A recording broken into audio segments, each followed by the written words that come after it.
ஆஹா, தமிழனுக்கு உயிர், தமிழுக்காக மொழிக்காக சாகிறான் இவன். அப்ப தமிழனுக்கு உயிர் உடம்பிலே இல்லை, அவன் மொழியிலே இருக்கிறது என்பதை புரிந்த பிறகு அந்த மொழி இருக்கிற வரை, அது அழியாமல் உயிர்ப்போடு இருக்கிற வரை தமிழன் தமிழனாக இருப்பான். தமிழன் தமிழனாக இருக்கிற வரை தமிழன் அல்லாமல் வாழ்வதும் ஆள்வதும் கடினம். அதனால என்ன செய்யலாம்?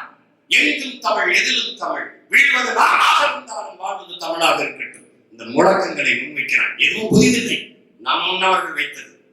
தமிழ்நாடு தமிழருக்கு முழக்கம். அடுத்த கேள்வி, ஆளுகிற உரிமை அவருக்கு. அது வருதா இல்லையா? தமிழ்நாடு தமிழருக்குன்னா அப்புறம் ஆளுகிற உரிமை யாரா இருக்க? எப்படி? எல்லாம் வெற்று முழக்கங்களாக வைத்து